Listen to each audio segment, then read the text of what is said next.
nation. So come let us put hand in hand, because this is our land. Come my brother, come my sister, and let us build a nation together.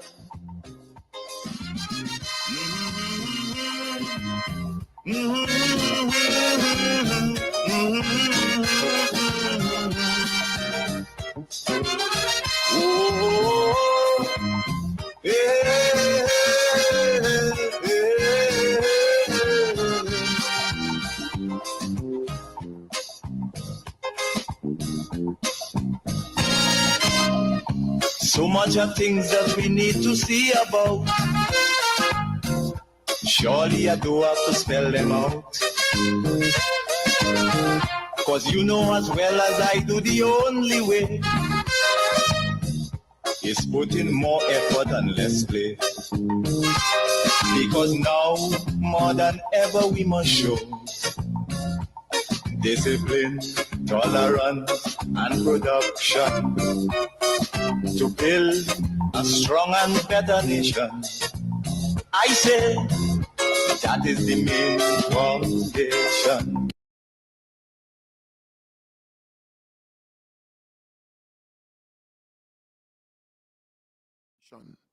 To build a strong and better nation, that is the main foundation.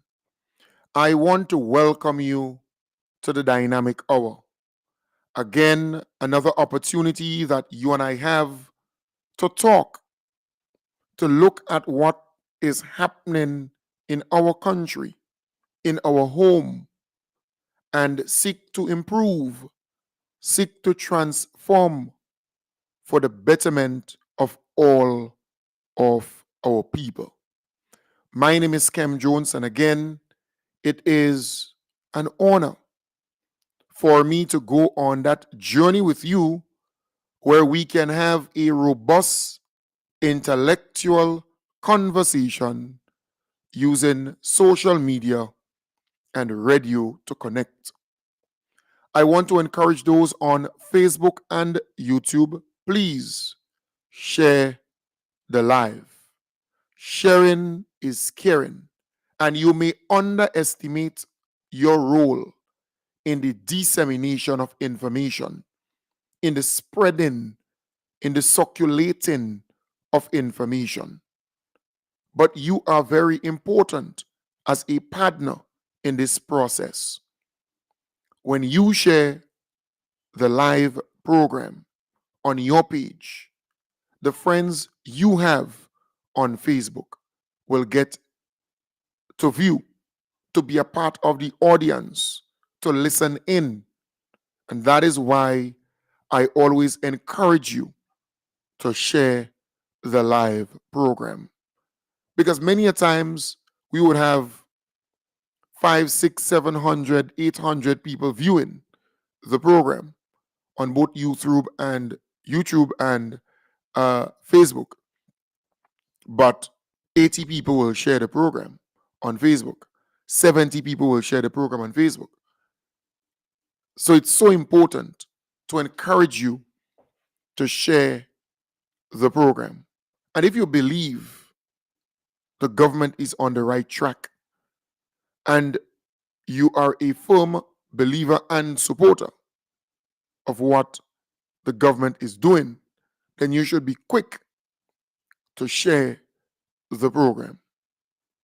So I want to encourage you, don't just view, share on YouTube, subscribe to the channel, become a follower of the Facebook page. So I want to encourage you, you have your part to play, your role to play in the dissemination of information. I want to start off today, this morning, by looking at a number of things. So we will cover the whole issue of gun violence and what the government is seeking to do to deter people who may think it is sexy to have an illegal gun.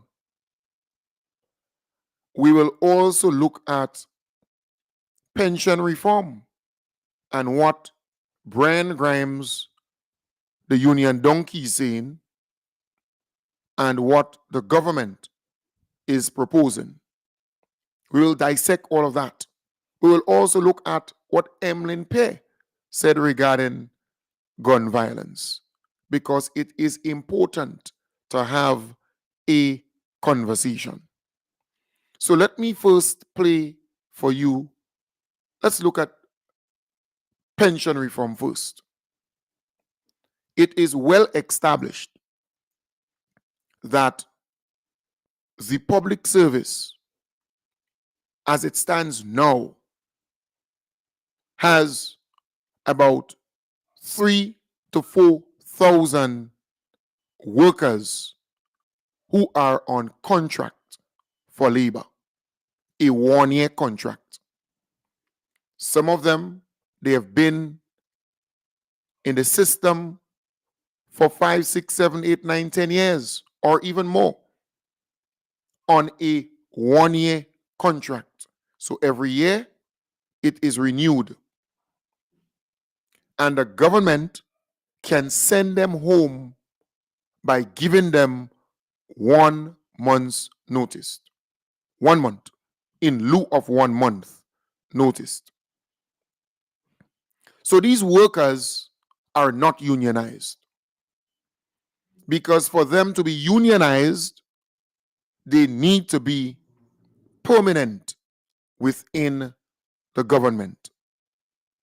So every time you hear the Public Workers Union speaking about representing their constituents, they are not the public workers' constituents.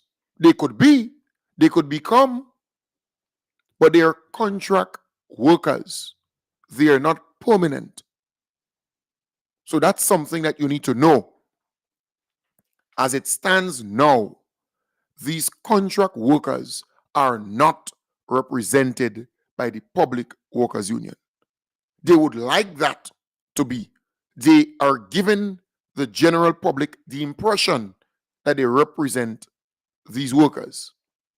Thanks to the NDC administration, for the very first time, the government gave contract workers the same increase that they gave to the established permanent workers within the public service. Thanks to the NDC. Under the NNP, that was a thing that was not going to happen. The NNP never even engaged in any conversation regarding that. When they gave increase or increases, contract workers were not entitled to that. The NDC administration is the first government who decided to give contract workers the same increase like the established permanent workers. So I hope you understand that. For the Public Workers Union to represent you, to bargain for you, to be your union, you have to be permanent within the public service. If you are on contract, it means that the government, your employer, could make you go at any time. And the contract states that they can give you 1 month notice and sack you and fire you. So that's something that you need to know. But let us listen to Brian Grimes, the union donkey, for a moment. And I believe he is a union donkey. You heard it there. What will the pension reform look like? We are talking about workers having to pay a percentage of their salary, which is an additional tax. And most of the workers. So, folks, first and foremost, it is not an additional tax. Instead, It is an investment and not a tax. An investment into the retirement plan. It's a retirement plan. It's an investment that the workers are asked to make in ensuring that when they retire, they can have a decent pension. So that's the first thing I want to clear up. It is not an additional tax. It is an investment because as it stands now, these workers do not have a pension and they are going home upon retirement without a pension. So it is an investment. So it's a contributory scheme that the government would set up where the worker would contribute and the employer will contribute. It is an investment in their retirement. So it's not just a contribution and it's not a tax. It is an investment in their future, in their retirement. Because as it stands now, they are going home without any pension. So you have workers who will reach 60 and on contract, and they will retire without a pension because they're not established public officers. They're not permanent. So that's something that we need to clear up. A number of things in that interview he did with Callistra, we need to clear up. But that's the first. So it's not an additional tax. And that is how they go about mamagaing, misleading, and pappy showing people. That's how they go about tricking people. Using these kind of terms to scare people. But remember, these workers were there for years on contract.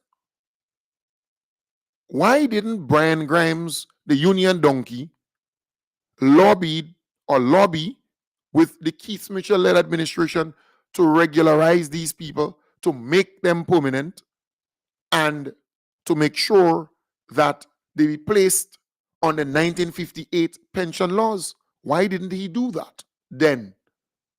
He's not new to the union. No. Not only that, why didn't he lobby with the NNP administration to get the increases over the many years that the established workers got for the contract workers? It took the NDC to come into power, and decide we are giving the increase to contract workers also because they're considered to be workers. But here it is. They are not permanent. They are not established public servants. They can be fired in lieu of 1 month's notice. They can send them home. And the union cannot do one thing about it because the union do not represent them. All the union may do is to talk, but there's no legal foundation for the union to walk on. But let's continue to listen to the union donkey, Brian Grimes. In question would be low salaried workers. So you can imagine those unestablished workers or contract workers that, were, for lack of a better professional term, were seeing trouble in the service for eons, decades within the service. They will have to face an additional taxation, which will, affect their disposable income. Right. So again, he's admitting that these workers have been working with government for eons, for decades, and they are on contracts. They are lowly paid, right? They are really the lower paid workers. He's admitting all those things.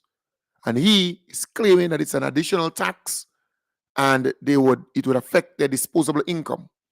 I already cleared that up. It is not a tax. It is an investment in their retirement. It's an investment in the retirement plan. You're planning for your retirement. You're investing in your retirement. That is what it is. Because this particular pension scheme, they can go with it. So they can leave the public service and go into the private sector and still have access to that retirement plan. So when they retire, they can get their pension. Okay? But let's continue. So pension reform, Callistra, and regularization, they go hand in hand. But what we are seeing now, it is not being done in a fair manner. So let us imagine you don't regularize the members, but then you jump straight into pension reform. You have members, some of our members who have been there 20 years or so, 10, 15, 20 years, hanging on to the promise of regularization by those who sit in the corridors of power before they arrive there. And now, when you get there, you tell them, no, it cannot happen. You will now have to pay out of your, meager salary towards a pension scheme. So there is not even consideration here to say, well, look, we have to consider those with a certain amount of years. So when I looked at DPA's document, right.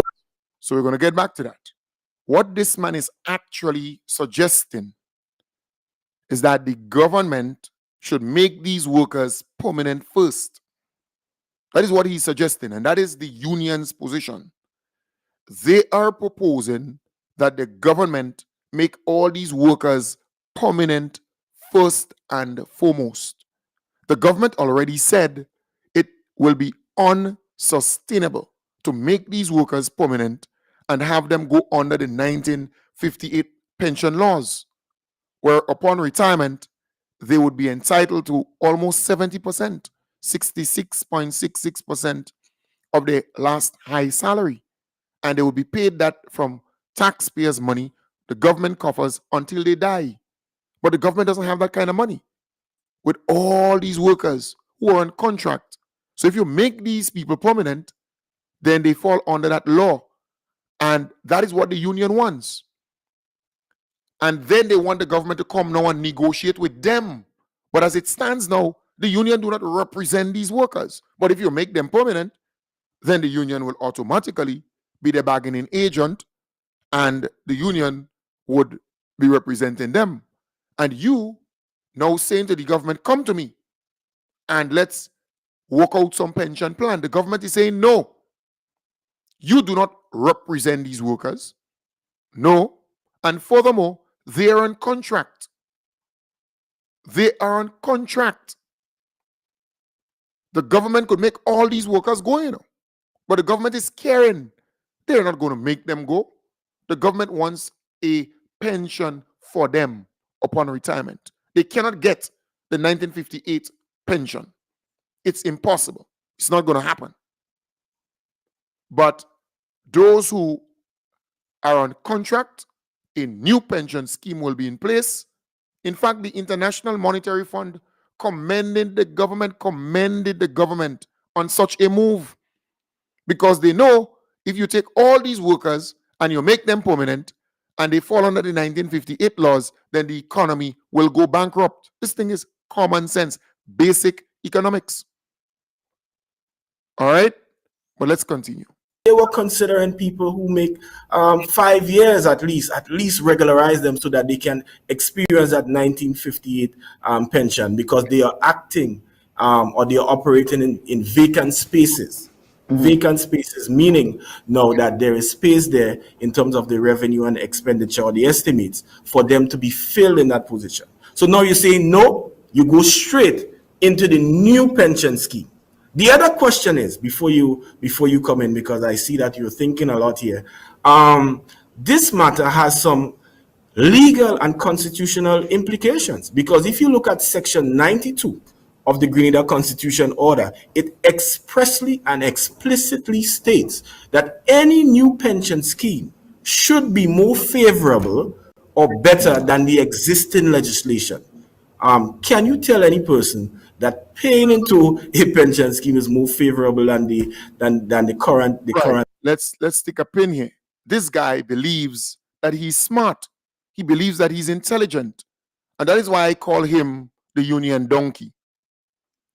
The part of the Constitution that he quotes, that he speaks of, applies only to the public officer who is established, who is prominent within the system. So this particular legislation, this particular constitutional section, section 92, he speaks of there, it applies only to the workers who are established, who are prominent, already in the system, prominent. We are speaking here of contract workers. They're not permanent.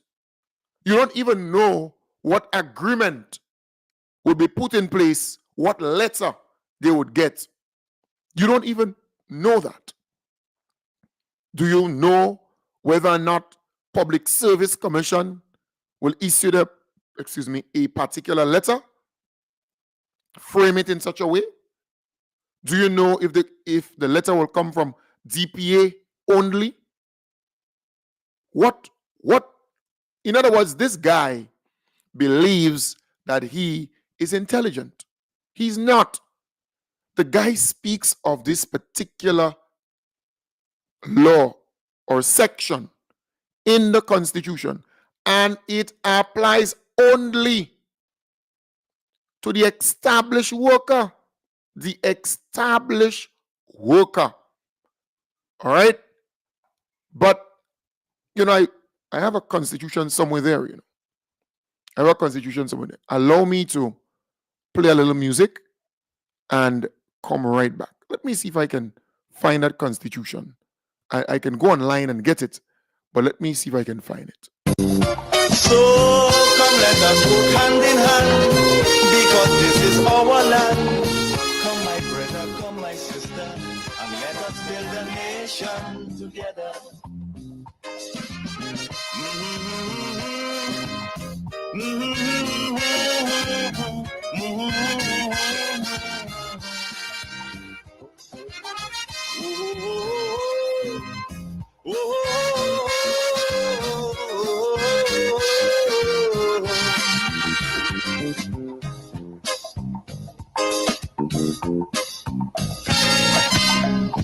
This also goes for every Trinbagonian who want to live in a foreign land. Now is the time to come home and do something, instead of staying out there and freezing.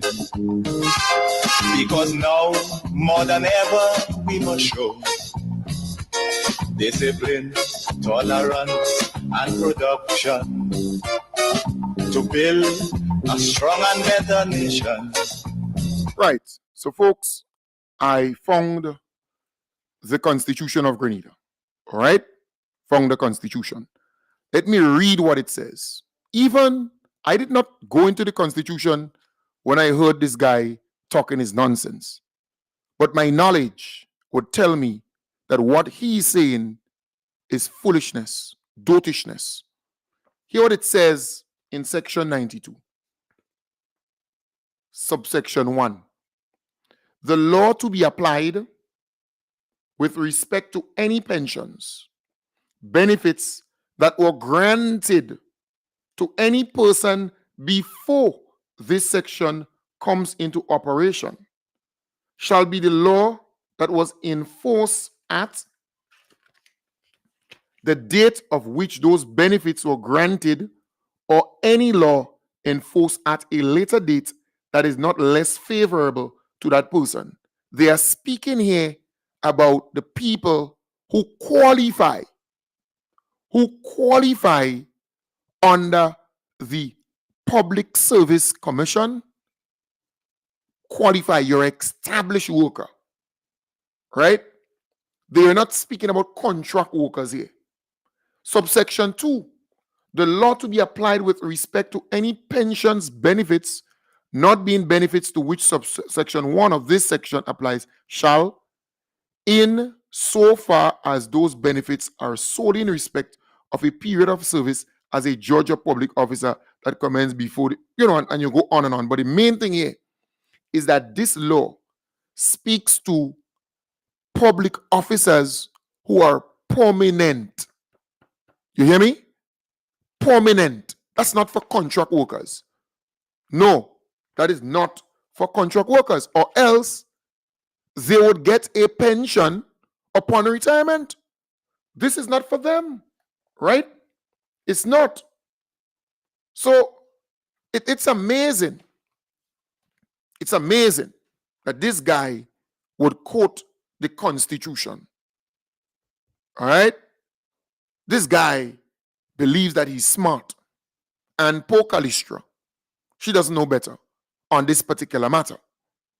Or else she would have said, but Brian Grimes, you're referring here to contract workers.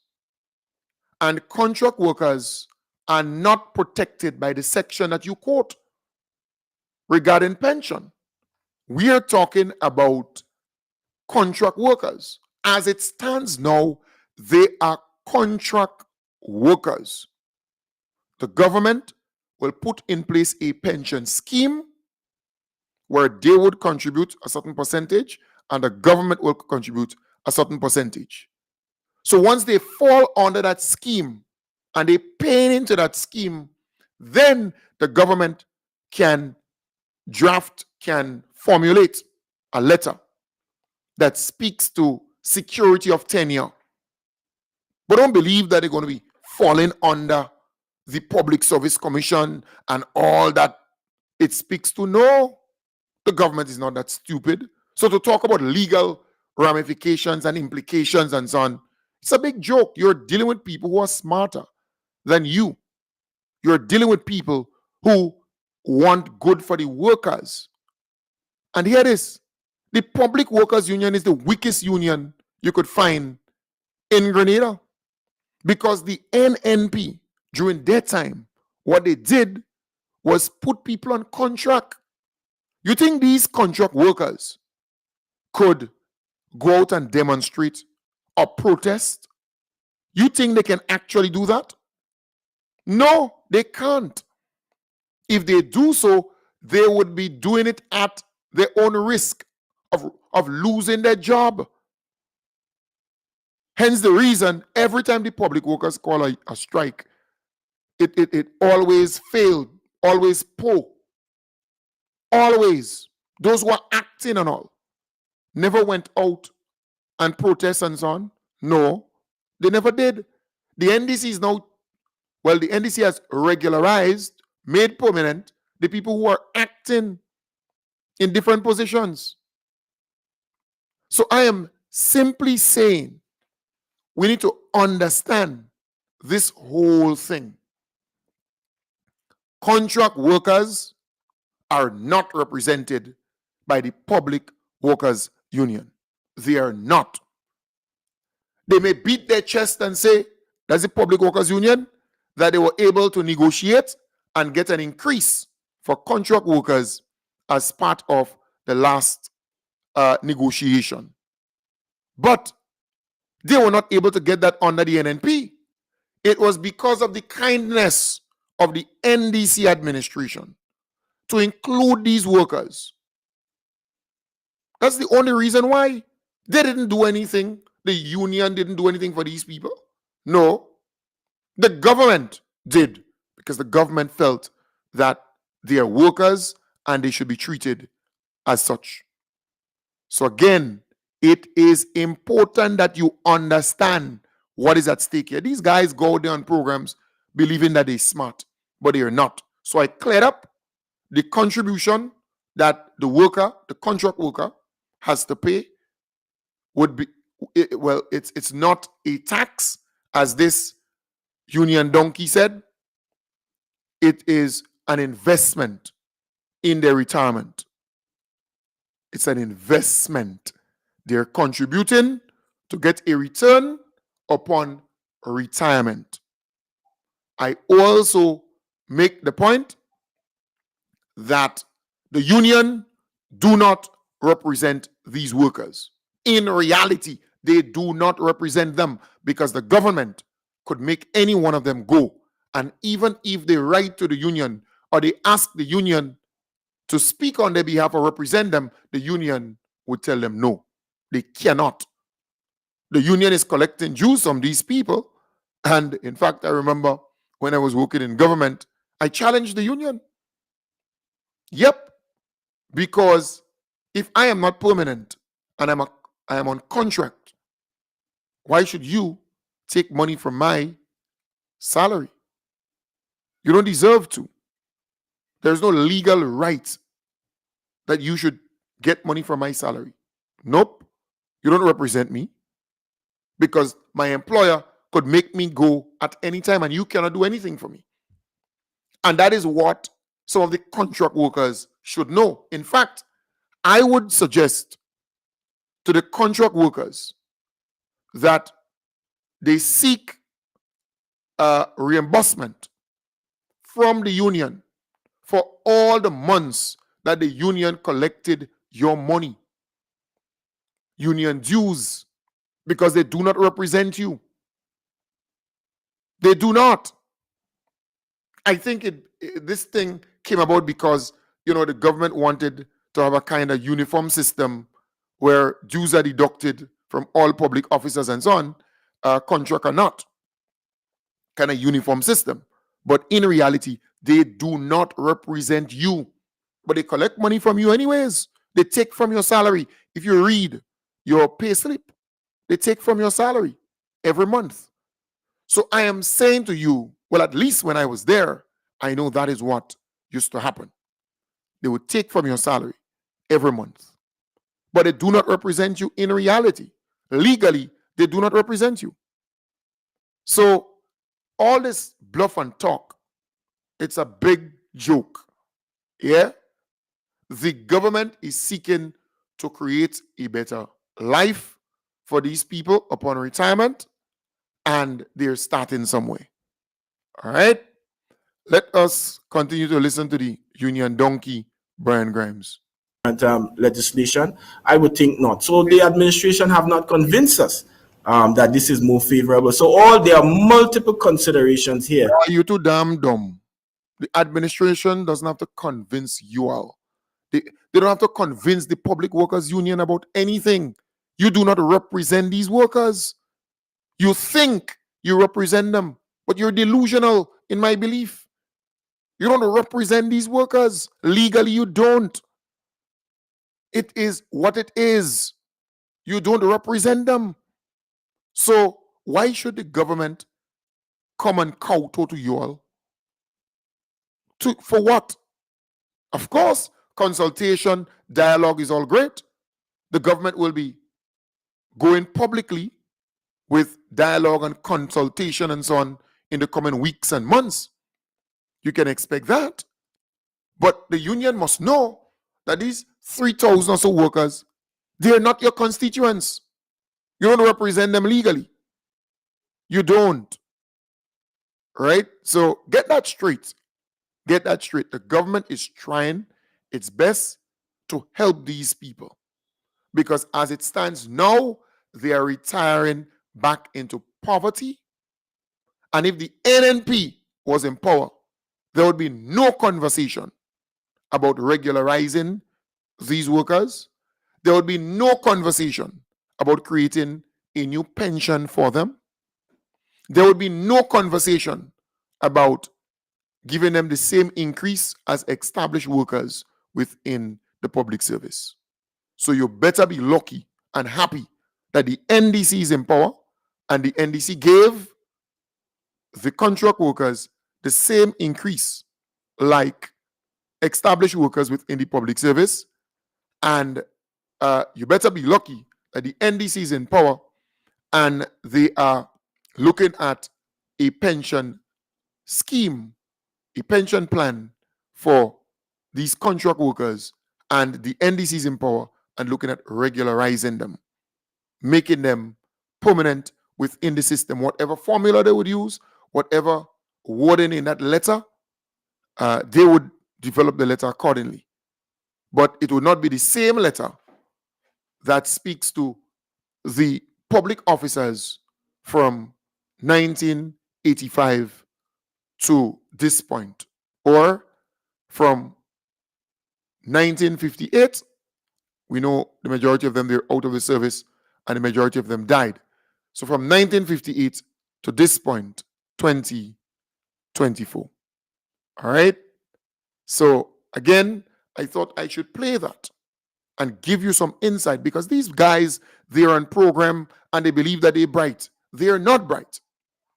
The Constitution does not protect the contract worker. When it comes to pension, there's nothing in here that speaks to the contract worker, or else they would get pension upon retirement. You don't need to be a genius to understand this. All you need to ask the union donkey Brian Grimes, but why they're not getting pension when they retire, seeing that they're on contract? Why? And if the Constitution protects them, why they're not taking the matter to court? Why? And why they're not getting the pension upon retirement? Boy, I tell you, we have our job cut out for us to educate our people, to empower our people.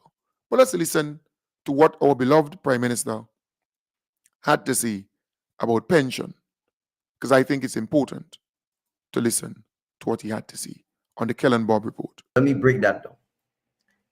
The pension legislation on our books date back to the 1950s, pre-independence, where the number of public servants was small, probably less than a couple hundred.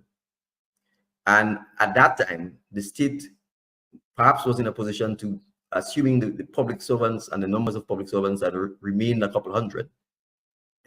If it was a couple hundred today, we would not have any challenges.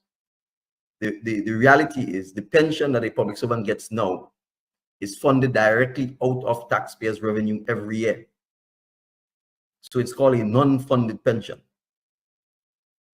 In other words, the pension isn't actually guaranteed because there is no actual funds that is set aside and being invested to pay that pension. And that is why you find many times in countries when you have a pension system like this, right? It's not a system. It is simply a case where the government has to find the money out of its annual budget every year to pay our pensioners. The problem with such a system is that if the government runs into fiscal challenges, the first set of people who tends to get chopped are in fact pensioners, because the government can't afford to not pay the workers, because then the country will grind to a halt. So you have a non-funded pension for an already large public service in the thousands. We do not have the government doesn't have the resources on its own to absorb another 3,000 or 4,000 people. That's what we're looking at here. 3,500 persons who work in one way or the other government and are called contracted workers who do not have any pension. And so we simply cannot absorb that 3,500 to the existing list, because then you're going to perhaps 8,000 people in an unfunded pension arrangement, right? It's not sustainable and the country will not be able to pay, right? And therefore, what we are seeking to do is to have a modern pension system where the employee contributes, the government contributes, and that fund is segregated from the government's annual revenues, and it is managed by a board of trustees comprised of government representative, the employees representative, and it is managed by a board of trustees in conjunction with the pension laws of Grenada, and is regulated by GAFIN, right? As all modern pension systems are. So for instance, the existing pension that we talk about now for existing public servants. Right. So our beloved Prime Minister, when he speaks about the pension law or pension laws, he's referring to this new pension law that will be introduced to the Parliament. He's referring to the new law, not the 1958 law. All right?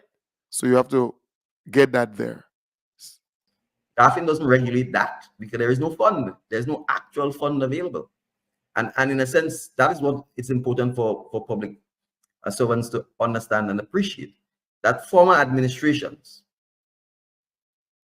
over the last 40 years because there was no fund, simply just didn't pay it. Right? And there was no fund that the public servants could actually look to or insist that it be paid out of, because it is coming out of the annual budget every year. And so it's not sustainable, and it actually makes the public servants very vulnerable. The other key thing that I want to point out in the existing pensions scheme, or what I call non-pension scheme, Dr. Bob, is the rules currently have certain minimum periods of time that people need to work for before they can qualify for the pension. So for example, if it's 23 years, if at 20, you work for 20 years, and there's an opportunity for you to leave the public service either because you're getting a better job or a different career move or what have you. You get that payout. But no, in the current system, you can't move, because if you leave at 20, you will get nothing, absolutely nothing. So in many instances, you have public servants who want to make a career move, a career choice, but they can't, because they're forced to grind until they get to this age, whether it's 21, 19, 23, whatever the minimum time is, before they can then get the pension. So in the system that we are looking at, what it will allow you is after 2 years or 3 years, the pension is vested. And it therefore means if you want to leave the public service after 5 years, you can take, your contributions. So there will be certain periods where if you make a certain minimum amount of time, whether it's 7 or 5, I don't have the exact time before me, but I think it's between 5 and 7. You can take the government's contribution, your contribution, and move to another employment, and your pension, you take your pension with you, and therefore you can continue that. Those are the kinds of inbuilt flexibility that we need to have to make sure that our persons are financially viable, both during the period when they're working and post the pension period. But Right, so that's our beloved Prime Minister there, the most honorable Deacon Mitchell, explaining nicely what the government intends to do regarding a pension for contract workers, because the NNP introduced contract labor to the public service before 1995. This whole thing about contract within the public service did not exist. But when the NNP came into power, they brought in a lot of people on contract for hire, right? Contract for service. So they hired them on contract for service. And it was a year contract. In fact, I think they started off with 2 years. And there were some instances where, because the folks were aligned to them, they gave them 5 years. And then they started cutting it down to 1 year. A 1 year contract, and every year you have to hope that it's renewed. So there are a lot of people working in government, almost 4,000 or so of them. They are on contract. And when they retire from the work, they have nothing to fall back on. No pension will come their way from their employer, the government of Grenada. And that is how the NNP designed the thing, so that more and more people will go into poverty upon retirement. They were considered the working poor. You work, but you're still ending up poor. That's the sad part. So this administration is trying to correct that, to help these people. But you have those obstructionists. You would meet those stumbling blocks. And we have to deal with it by educating our people and put the facts on the table. Because once you put the facts on the table, it will defend, it will protect, it will stand for itself. And that is exactly what I'm doing. But folks, I dealt with pension. I played a piece from Brian Grimes, the Union Donkey. And I played a piece from the most honorable Deacon Mitchell, our beloved Prime Minister, explaining what this thing would look like. And now let's look at the gun legislation. First, I want to have you listen to Emlyn Pay on the To The Point. Sheldon Scott is the host of that program, and it's an NNP flagship program, in my belief. That is what they do there. They push the NNP agenda on that program throughout. It used to be known as the Hard Talk program. Now it's Talking Points. That's it. Talking Points. So listen to what she had to say about the legislation. What we're saying is that these people who are very accessible in the administration of justice, we are removing that access from ordinary people. But another important point to stick right there is not just the accessibility, it is the cost. So you have the accessibility, you have the waiting period. So you think you're going to spend a week in the Grenville police station? I doubt it, my dear. No, they're going to send you It down. means that we have to go up to Richmond Hill You're going down. to wait until the High Court is ready to hear your matter. But it's not just that. Let us look at the financial implication, the economic factors to be considered here. It means that you now have to hire a lawyer and you're going to the High Court. So it means that the cost is going to be increased. For somebody who have the well-to-do, those in that upper bracket in terms of the financial situation, obviously that's no big thing. But let us think about the thousands of ordinary people who will not be able to come up with $3,000 to be represented in the High Court. What are we saying to them? Justice denied? What are we saying to them? That because of your status, because of your class, because of your economic condition, that you should not have the same level of fairness as it relates to the judicial system? Yes, so folks, that's Emlyn Pay. Look, we need to understand what is at stake here. Because if you listen to this woman, you will not know that we are fighting crime. We are fighting to control, because we may not be able to eradicate, but control or to arrest the gun violence situation in the country. In the last weeks and, a couple weeks, the last week or a couple weeks or months, we have seen a spike, an increase in gun violence in the country, where people were more or less assassinated, shot in the head, young men. And the government is trying its best to arrest this problem, put things in place so that our citizens can be safe, feel safe, and be safe. So I want to make that clear. That is the situation. Because if you listen to this woman, you will believe it's normal times. You'll believe, man, it's just some usual thing she's talking about.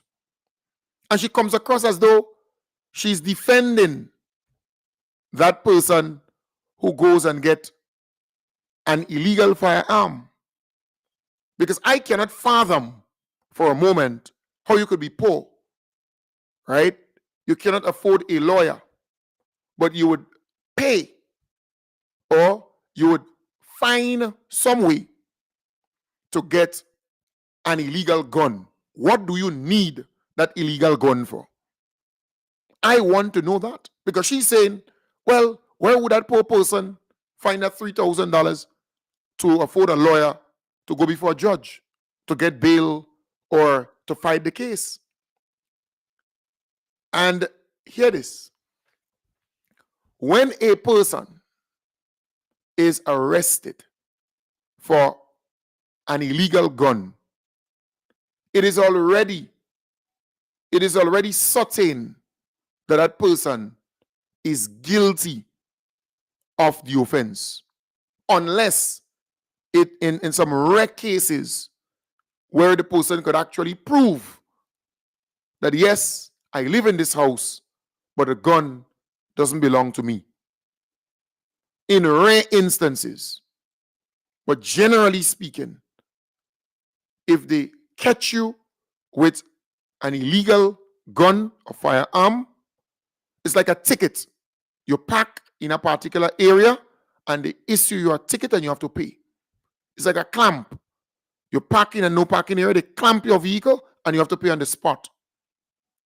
If you believe that it is not the case, then you challenge it. You challenge it in the court. You have the high court, challenge it.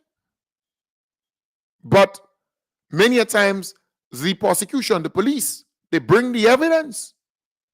So a poor person cannot afford a lawyer and so on. What the hell they doing with an illegal firearm? And when they're arrested, they cannot pay what you said, $3,000?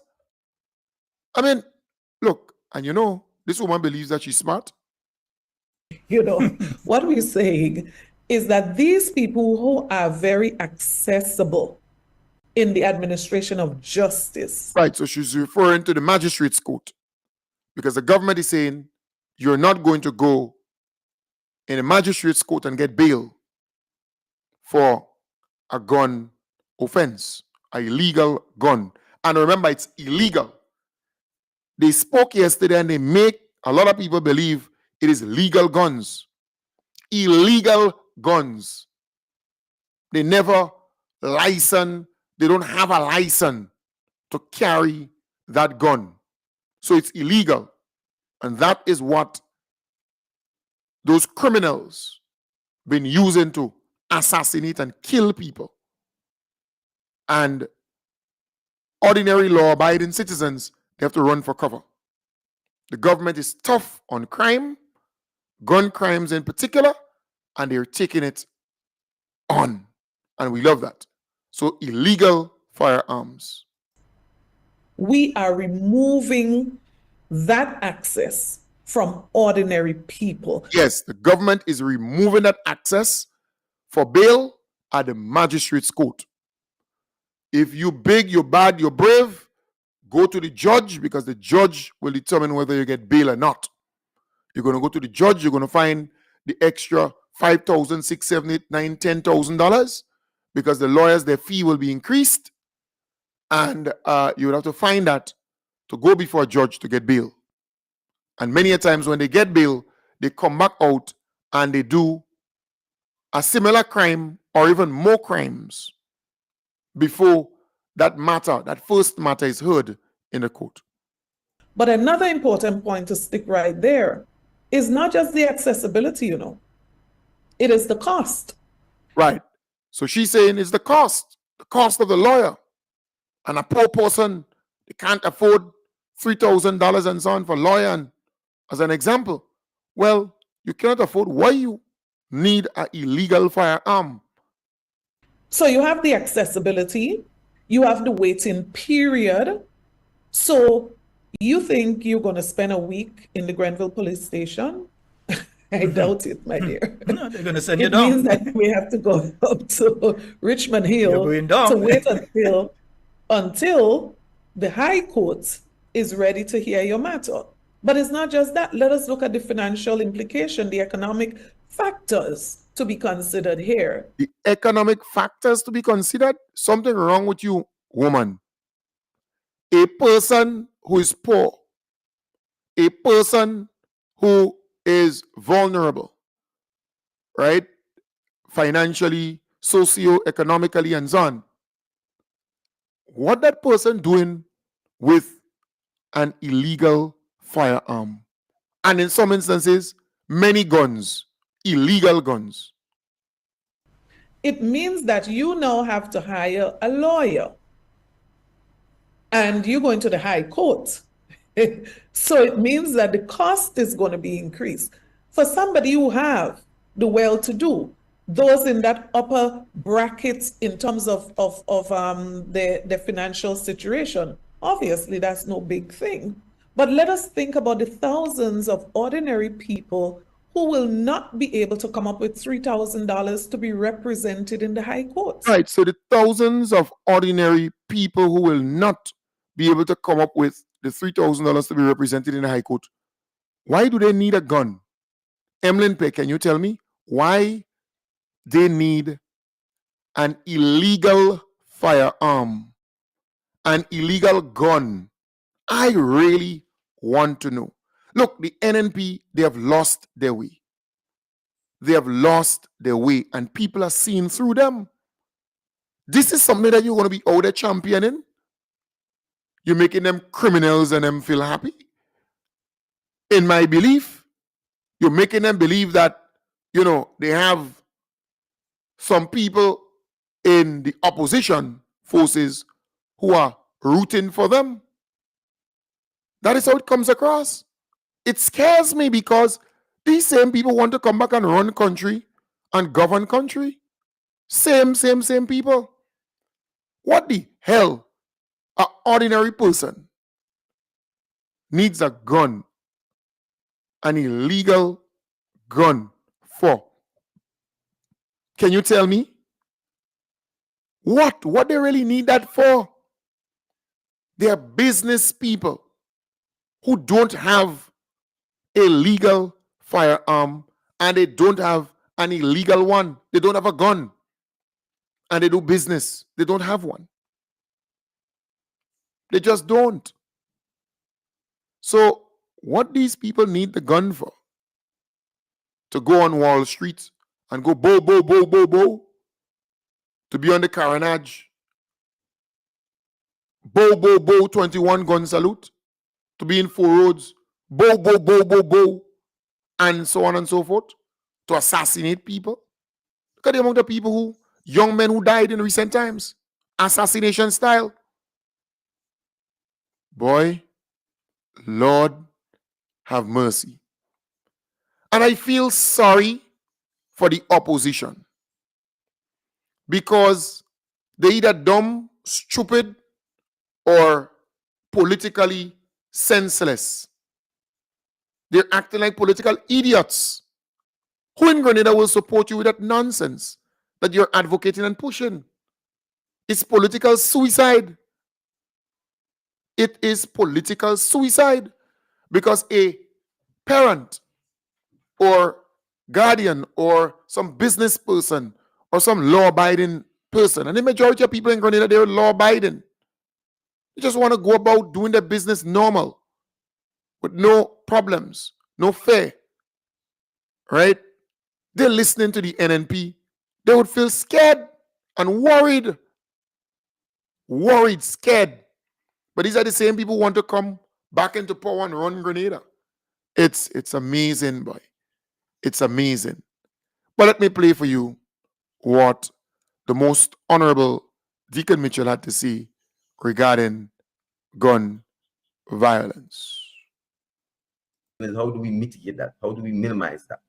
And so the idea that, because the question is, okay, what's the alternative? So you would have someone who just shot someone back out on the street, pending his trial, with the opportunity again to shoot someone else. Part of the question of justice is also justice for the victims and justice for the wider society. So if you have a propensity to commit crime, simply because rehabilitation isn't working, simply because your social upbringing has brought you to a point where no matter what sort of social interventions one may try or rehabilitation one may try, you will continue to commit crime. In those circumstances, our obligation is to protect the public from you. And you have to be locked up. And if necessary, locked up for as long as it's necessary to make sure that the society is protected. So it is not just a question of, yes, in that sense, we are preventing you, the individual perpetrator, from having the opportunity to commit crime again, and to also send a message to those who may be in doubt that if they do so, that there will be consequences to the action. So it is not a suggestion that the only function of jail sentences and so on is to be rehabilitatory. We certainly want that to happen. But at the same time, if it's not working, we also need to make sure that we can protect the public from persons who are engaging in serious crime. And I just want to make the broader point for context. For one, my own philosophical outlook is that you should minimize sending someone to prison unless it is clear that it is necessary. And so as part of the overall reform of our justice system, we also have to be able to have a discussions about what types of behaviors that we deem criminal in the first place, and what types of behavior that should warrant imprisonment as opposed to not warranting imprisonment. Because in many instances, we send people to prison for very silly, innocuous stuff, obscene language, which essentially amongst the crude language, traffic offenses, and some of those things. In my mind, those issues should not warrant, any jail or prison time at all, right? And then at the other instances, you have people who are raping people and out on bail, right? So we also have to have a conversation about what type of criminal activity deserves firm and long sentences and which one don't. But as a public, we have to have that sort of debate and that sort of discussion, because again, we've inherited our criminal code from pre-independence. And so a lot of what was deemed as criminal or illegal or unlawful, even religious practices, have been criminalized.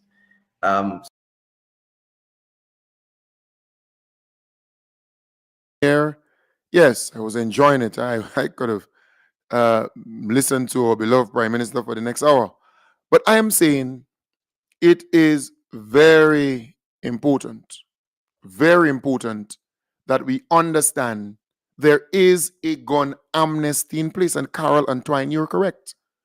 There is a gun amnesty in place. So if your sons and daughters or your friends have an illegal gun, they can bring it in any of the police stations, and they don't need to tell them their name and where they got it from. They can bring it in. That is very important. Hand it in. Only yesterday in Carriacou, they found some guns in a barrel or barrels. And of course, the police arrested the people and they transferred them to Grenada. So this gun situation is still happening in front of us. You can imagine those barrels were not detected, for the guns and so on in it. They did not detect the guns in it. And these people happen to get away with it. The 4 or 5 or 6 illegal firearms on the streets out there. So the police, they are doing a fantastic job, a very good job. All right? And we have to commend them. We have to applaud them. Commissioner of Police Don McKenzie and his team, they're doing a fantastic job. When they mess up, we're going to talk about it. But when they're doing a good job, we got to commend them and applaud them. And that is exactly what they're doing. They're doing a good job. They have confiscated quite a number of illegal guns in recent times. And we must commend the general population, the people, because they're serving intel to the police. They're providing the police with crucial information to lead them to those firearms. There's a heightened level of investigative work at the ports of entries, Carriacou, Port St. George. So there's a number of things happening, the one in Grenville and so on the airport. So there's a heightened level of, work taking place. They are proactive and not just reactive. A lot of stop and search. Things are happening. Things are happening. And we all have to be proud of that. We have to be excited about that because they're keeping us safe. That is what you want, I remember only recently, after coming from a party, and the friend said they wanted to eat something. Let's go to Wall Street. And while we were there were a number of people there saying Wall Street is no longer safe. All right? So the small businesses there trying to make a dollar, they're losing customers because once or twice, a couple idiots go there with guns and start shooting, in the sky. And I think they go after one person or two, they already sometime back. So I am simply saying we are fighting crime. And the government is tough on crime. And let us keep it like that. The opposition, well, if they believe they would get votes by that, let's see. Because everything they do is really for votes, in my belief. But this one, You can't be politically smart and be pushing that.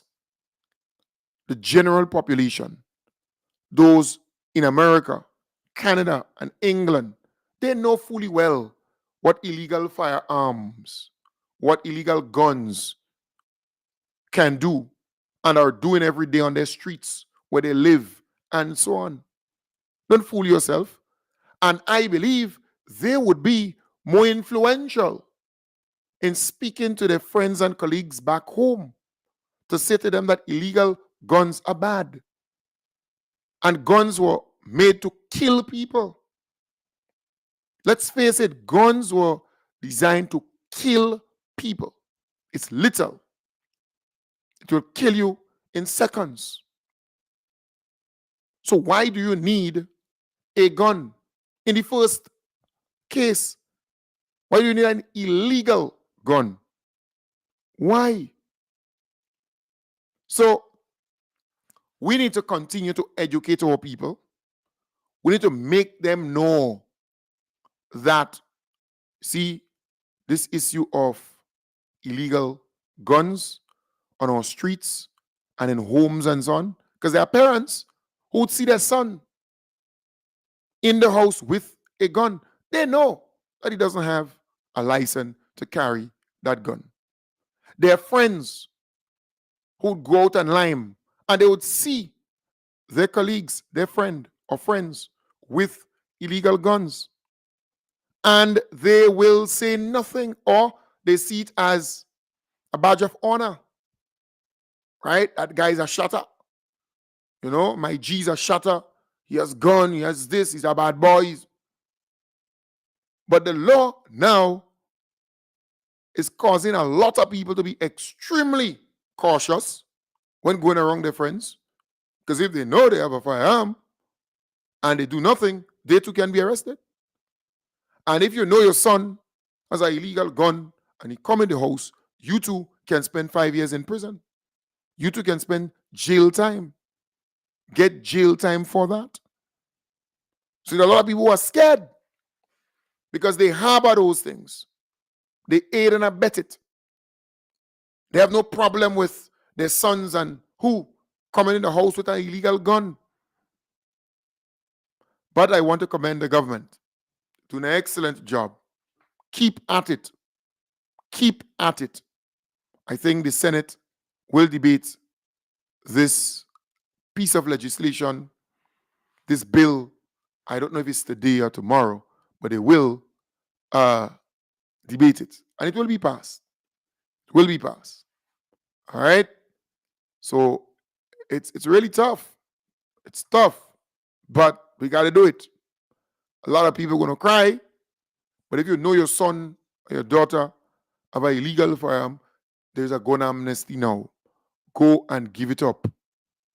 You're not going to get into any problem. Right? So they say, someone is saying to me that the Senate is today.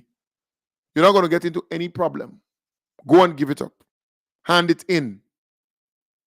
All right? The amnesty is still on. Because after that, God help you, yes? After that, you're in real problems.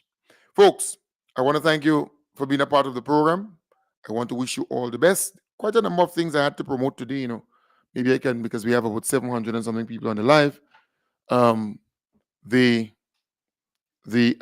the town hall in New York that is on the 30th. A Saturday coming. Not Saturday, Sunday. Saturday is 29th. Sunday coming. So let me see here. All right. My good friend Kim the King, he said law enforcement in Carriacou are currently interrogating 3 men and 1 woman following the discovery of approximately 10 high-powered guns at the Tyrrell Bay port on Monday. According to the police reports, firearms of varied sizes were found concealed among food items in multiple barrels during the clearance process. The woman, a civil servant from the community of Wynwood, was reportedly attempting to clear the barrels when the guns were discovered. The 3 men in custody are from Prospect Hall and Harveyville, ranging in age from 35 to 50. A police source indicated that the individuals are expected to be charged soon as investigations continue into the circumstances surrounding the smuggling attempt. This incident occurred amidst the government's efforts to pass stricter legislation aimed at increasing penalties for those found in possession of illegal firearms. All right. So thank you there, Kim the King, my good Paliwal Kim the King. All right. Someone sent me, let me get it here. All right. So the Karaku support group, right? So I can't play it. Actually, I can't play it on the program. But the Karaku support group, they in New York, they present they present Bogans, right? A Bogan, all right? Bogan, uh, it's a event. It's an event that they're having. Let me tell you where it would be. It's an all-inclusive outdoor event with DJ Screw, and I know DJ Screw. He's on PT Martinique, and Dr. Wax. I don't know where he's from, but two good DJs. All right. It would be between, let me see here. Well, it would be on 618 East 87th Street, Brooklyn, New York. For tickets, and the tickets, they are $75. You can contact Diane, right? Diana on 917-981-7246.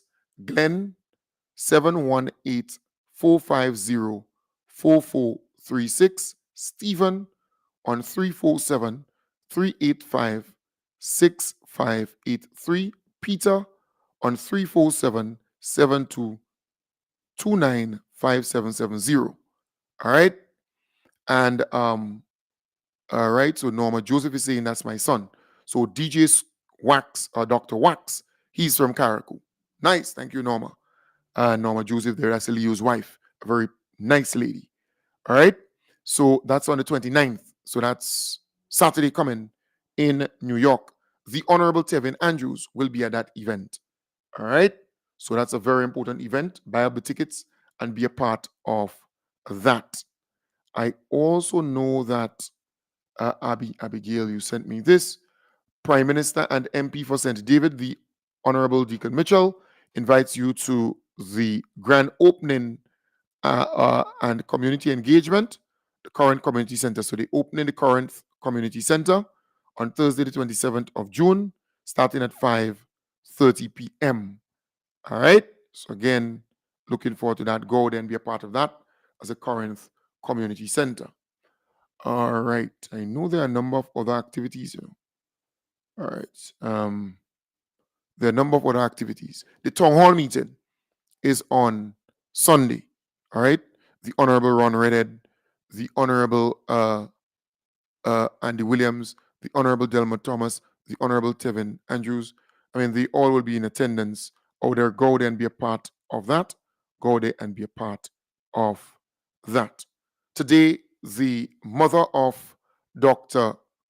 Trevor Lane, he is the ambassador focusing on healthcare, right? So he's a focal point for healthcare as the ambassador. And my good friend, Dr. John Lane, his mother too. So Dr. John Lane and Dr. Trevor Lane, the mother will be laid to rest today in St. David at the Roman Catholic church, that church close to the school. And then I think entombment would be at the family cemetery, right? Close to the home there. So again, I will be at that funeral. And they're my very good friends. So I may not be on tonight. I may, because it's St. David. When I go to those events, I try to interact, meet and mingle, mix and mingle with great many people. So there's a certainty. Well, let me just say it here. There's a certainty I will not be on tonight. Instead, I will be on tomorrow morning. So I wish you all the best. I have to be there for my good friends. All right. So Dr. Trevor Lane and Dr. John Lane as their mother. I don't know if there's other children in the mix. I don't know. Yes, I think there's another gentleman. I met him at the house at the prayer. It's another gentleman. I don't know his name, but I don't know all the children. How many she had. All right, and may her soul rest in peace. I offered my condolences personally already to the family. Take good care, folks. Have a wonderful day. I'll be back with you tomorrow, God's willing.